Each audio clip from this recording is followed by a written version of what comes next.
Kak, mau kemana? Mau ke Poci.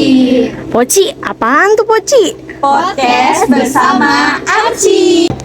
Poci merupakan podcast bersama Arci yang dimoderatori oleh saya. Podcast ini juga merupakan podcast kelompok 4 dengan saya, moderatornya Arci Liani Selas.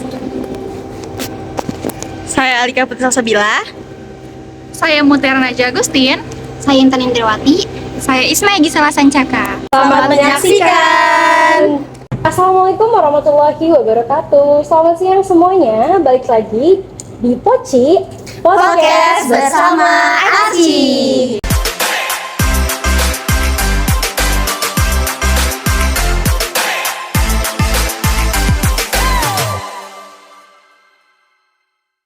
Oke, podcast kali ini kita kedatangan tamu-tamu yang sangat-sangat hebat, sangat-sangat bergengsi. Berbeda dari podcast-podcast sebelumnya, di podcast kali ini kita akan membicarakan soal ekonomi, tepatnya pertumbuhan dan juga pembangunan ekonomi yang ada di Indonesia.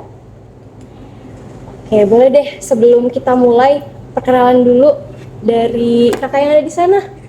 Halo, perkenalkan nama aku Isma Gisela Sancaka. Halo, perkenalkan nama aku Intan Indriwati. Halo, aku Mutiara Naja Agustin. Halo, aku Alika Putra Sabila.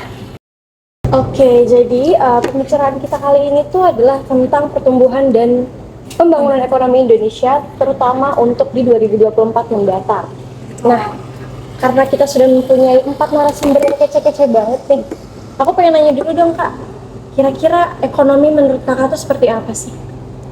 Dari kamu dulu deh, boleh? Oke, jadi menurut saya sendiri ya, ekonomi itu mungkin suatu sistem yang mengatur tentang kondisi keuangan di suatu negara. Kalau Kalika gimana? Menurut saya ekonomi itu menggambarkan sebuah uang. Oh, wow. Kalau Kak Ismaya? Menurut saya, kalau ekonomi itu adalah segala hal yang bersangkutan baik penghasilan, pembagian, atau pemakaian barang-barang dan juga kekayaan. Kak Intan? Mungkin ekonomi itu ilmu yang mempelajari tentang perekonomian di suatu keluarga atau suatu negara. Oke, jadi bahasan kita kali ini adalah mengenai ekonomi. Nah, seperti yang kita tahu ya, mungkin buat penonton yang ada di depan sana, untuk penonton yang ada di depan sana yang mungkin sekarang menjadi seorang mahasiswa atau siswa, kita tahu bahwa ekonomi itu kan banyak subcabangnya. Nah, pembahasan kali ini kita akan membahas tentang pertumbuhan dan juga pembangunan ekonomi. Nah, untuk dari pertumbuhan dan pembangunan ekonomi sendiri nih, Kamaya, kira-kira apa aja sih pengertiannya? Kalau menurut aku, pembangunan ekonomi itu adalah proses yang dilakukan secara berkelanjutan, terus-menerus dalam jangka panjang, terus untuk meningkatkan pendapatan per kapita penduduk di suatu negara. Jadi dia itu meningkatkan kualitas hidup masyarakat di suatu negara, seperti itu. Oke, itu tadi pembangunan ekonomi kalau kata Kamaya. Kalau kata Kak Intan? Pembangunan ekonomi itu proses untuk meningkatkan pendapatan per kapita dan juga untuk meningkatkan kesejahteraan masyarakat di suatu negara. Nah, kalau tadi pembangunan ekonomi nih, sekarang kalau kata kamu Ti, kalau untuk pertumbuhan ekonomi itu apa ya? Oke, menurut saya sendiri mungkin pertumbuhan ekonomi itu merupakan suatu sistem ataupun proses yang bertujuan untuk meningkatkan perekonomian dalam suatu negara dalam suatu periode tertentu. Kalau Kalika? Kalau menurut saya pertumbuhan ekonomi adalah peningkatan sebuah ekonomi yang biasanya itu tentang memproduksi barang atau jasa. Oke, nah di podcast kali ini kita juga akan membicarakan tentang isu-isu ataupun sebuah studi kasus yang terjadi mengenai tentang pertumbuhan dan pembangunan ekonomi yang akan terjadi di Indonesia yang diprediksi akan terjadi di 2024 mendatang. Di sini aku mau nanya nih Kak, sebenarnya tujuan kita untuk mempelajari tentang pertumbuhan dan juga pembangunan ekonomi itu untuk apa sih? Boleh? Oke, boleh aku jawab ya? Oke, Kamaya. Jadi dengan kita mengetahui tentang pertumbuhan dan pembangunan ekonomi, kalau dari segi pemerintah itu dapat menjadi perencanaan pembangunan untuk pemerintah. Jadi informasi tentang pertumbuhan dan perkembangan ekonomi itu membantu pemerintah dalam menentukan perencanaan pembangunan dalam jangka panjang. Kemudian pemerintah juga dapat menggunakan data ekonomi untuk merancang kebijakan yang sesuai dengan ekonomi pada saat itu. Nah, selanjutnya kalau dari segi bisnis nih, jadi pelaku bisnis itu dapat menggunakan informasi ekonomi untuk mengidentifikasi peluang investasi dan merencanakan strategi bisnis mereka. Oke. Nah, dalam segi masyarakat itu bisa menanggulangi kemiskinan, terus juga bisa dapat meningkatkan pertumbuhan global seperti itu. Oke, jadi ternyata banyak banget ya tujuan dan manfaat kita kalau mempelajari pertumbuhan dan perkembangan ekonomi. Betul. Segala aspek kehidupan tuh pasti akan berpengaruh ya kalau kita Banget. belajar tentang pertumbuhan dan juga pembangunan ekonomi. Nah, pertanyaan selanjutnya nih, kira-kira apa aja sih perbedaan antara pertumbuhan dan pembangunan ekonomi? Kan mereka selalu bareng-bareng tuh. Nah, Ya. perbedaannya tuh apa? Nah, jadi pertumbuhan ekonomi itu mengacu pada peningkatan output atau pendapatan keseluruhan suatu negara. Sedangkan kalau pembangunan ekonomi itu melibatkan perubahan secara struktural dan perbaikan dalam kesejahteraan masyarakat seperti peningkatan pendidikan, kualitas kesehatan. Jadi kalau misalnya pertumbuhan ekonomi itu lebih bersifat kualitatif, sedangkan Iya. pertumbuhan ekonomi itu Bersifat bersifat kuantitatif, kuantitatif. sedangkan pembangunan ekonomi itu lebih bersifat kualitatif seperti itu. Oke, tapi keduanya itu sama-sama berhubungan dengan angka ya Kak. Kalau misalnya pertumbuhan ekonomi itu angkanya tentang pendapatan, Betul. kalau pembangunan ekonomi tentang angka kesejahteraan, angka Betul pendidikan, sekali, iya. kesehatan. Oke. Jadi keduanya itu berjalan beriringan. Oke, bagus sekali. Nah, lalu berhasil atau gagalnya pertumbuhan ataupun pembangunan ekonomi itu dilihat dari indikator seperti apa sih?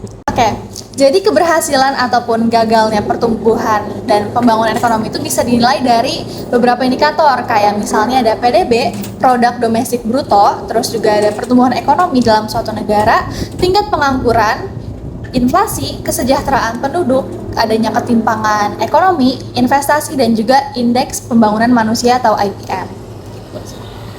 Oke, banyak juga ya.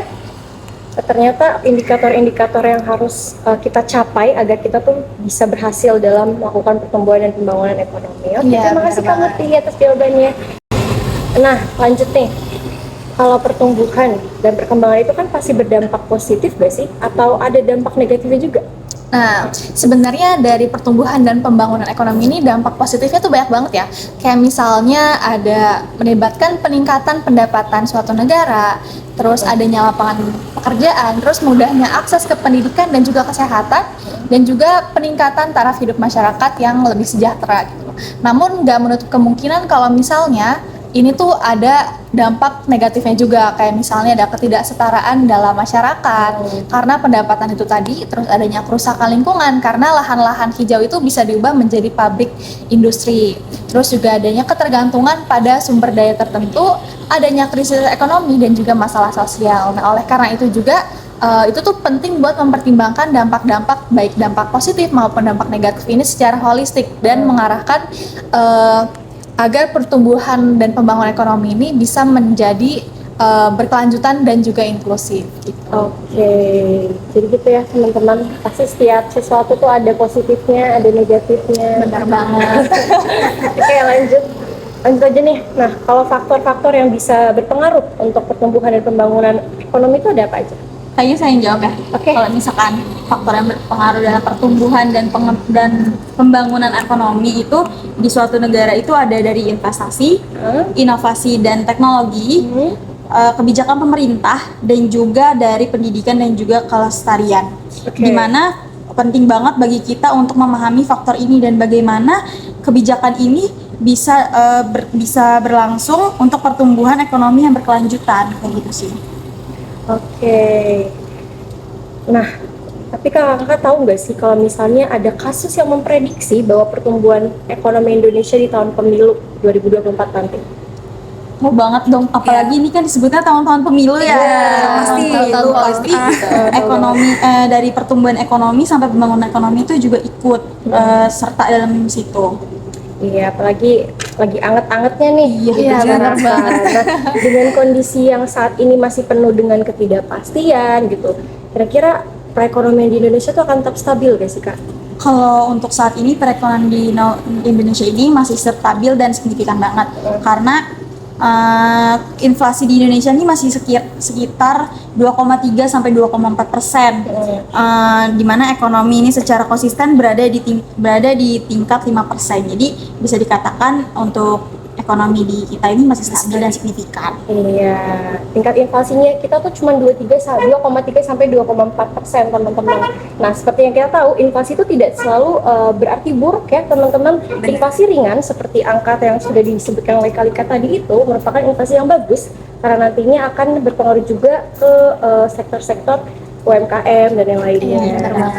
Oke, terus apa salah satu penyangga terbesar perekonomian Indonesia kalau kayak begitu? Jadi tadi pertanyaan itu penyangga perekonomian terbesar di Indonesia. Jadi mungkin ada kebijakan pemerintah Indonesia yang telah disiapkan sejumlah strategi untuk menurunkan emisi gas rumah kaca sebanyak 29 sampai 41% pada tahun 2023. Yang bila dikelola dengan baik, potensi akan mendapatkan keuntungan sebesar 8.000 triliun sampai dengan 113 gigaton total penyerapan emisi karbon. Oke, berarti karbon itu salah satu sumbangsi terbesar ya bagi perekonomian di Indonesia. Kemudian apa saja sih tantangan yang mungkin akan dihadapi? Kalau tadi kan industri karbon tuh, industri pertambangan segala macam. Kalau untuk industri asuransi nih Kak di 2024 mendatang, apa aja tuh? Tantangannya itu ada yang pertama tuh terjadi sebuah pergeseran ke asuransi tradisional meskipun produk ini unik masih tetap diminati di tengah masyarakat. Terus ada juga masih banyak segmen masalah yang belum terlindungi di Indonesia. Terus peluang untuk peluang yang akan bisa dirasakan nih di industri asuransi di 2024 mendatang tuh apa Kak? Peluang yang akan ada pada 2024 itu seperti contohnya itu generasi muda yang terus bertumbuh, itu sudah pasti ya. Terus perkembangan teknologi untuk solusi proteksi dan layanan. Oke, kita semua kan pasti tahu nih kalau misalnya tahun-tahun ini tuh ada merupakan tahun-tahun politik ya. Nah, para capres kita juga nih kan sempat beberapa kali menyinggung soal pertumbuhan ekonomi yang ada di Indonesia. Contohnya seperti Bapak Anies yang menargetkan akan membawa ekonomi Indonesia itu tumbuh dari 5,5% menjadi 6,5% pada periode 2025 sampai 2029. Nah, kalau Bapak Ganjar menjanjikan pertumbuhan ekonomi rata-rata itu di level 7%. Begitupun dalam visi misi program Bapak Prabowo yang mengenai Indonesia Emas 2045 itu dibutuhkan pertumbuhan ekonomi yang berkelanjutan di angka 6 hingga 7%. Nah, kalau menurut kakak-kakak sekalian nih, apakah dengan kondisi sekarang ini akan mampu mencapai angka yang ditargetkan tersebut? Oke, mungkin kalau misalkan berdasarkan realitas saat ini ya, tekanan ekonomi global ini kan masih dibilang cukup tinggi gitu. Karena seperti yang kita tahu juga, itu masih terdapat perang antara Rusia Ukraina dan juga adanya genosida dari Israel ke Palestina. Kejadian ini tuh membuat harga minyak itu menjadi tinggi dan juga ini tuh menekan aktivitas perdagangan perekonomian. Kemudian tekanan inflasi ini sebenarnya tuh masih sering terjadi di sejumlah negara, khususnya tuh di negara-negara maju karena mereka tuh menyebabkan tren suku bunga yang menjadi acuan tinggi dalam waktu lama tuh biasanya. Nah, termasuk juga Bank Indonesia yang akan membuat konsumsi masyarakat turun beriringan dengan melambatnya kinerja dari investasi swasta karena tingginya beban pinjaman mereka untuk modal ekspansi gitu. Nah, hal ini tuh tentu bakal ngaruh ke kinerja ekspor impor di Indonesia. Mengingat kan ekspor impor di Indonesia ini tuh tingkatan sumbangsinya tuh cukup tinggi ya dalam pendapatan negara yang itu tuh bisa mengaruh dalam pertumbuhan ekonomi gitu. Nah, jadi menurut Direktur Eksekutif Institute of Development of Economics and Finance, Bapak Tauhid Ahmad, lembaga-lembaga dunia ini juga telah memperkirakan ekonomi Indonesia itu paling tinggi hanya dapat di angka 5,1 atau 5,2% gitu. Jadi untuk memperoleh pertumbuhan sampai 5% itu dapat cukup mengandalkan konsumsi masyarakat dan belanja konsumsi pemerintah aja nih. Namun kalau misalkan pengen ningkatin angka di atas 5% itu kuncinya adalah pada ekspor dan juga investasi yang melebihi dari target kita, yaitu target kita kan saat ini tuh 1,4 triliun gitu atau 1.400 triliun gitu.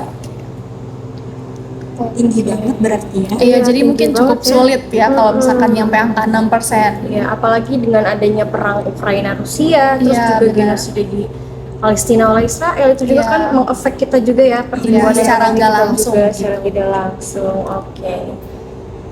Terima kasih Kak Muti atas jawabannya. Terima kasih juga untuk narasumber-narasumber kita yang lain. Kak Ismaya, Kak Intan, juga Kak Lika yang sudah menyempatkan waktunya untuk bisa bergabung di podcast bersama Aci siang ini. Mungkin itu saja ya teman-teman yang bisa kita bahas. Mungkin semoga apa yang kita bahas pada kesempatan kali ini bisa menambah wawasan teman-teman semuanya tentang betapa pentingnya mempelajari pertumbuhan dan juga pembangunan ekonomi Indonesia. Terutama ini kan udah di akhir tahun nih, penghujung 2023. Di tahun setelahnya, setahun setelah ini 2024, semoga pertumbuhan dan juga pembangunan ekonomi kita bisa menjadi lebih baik lagi ya. Amin. Ya, itu saja di episode bersama Poci kali ini. Terima kasih yang sudah menonton. See you guys on the next video. Yeay.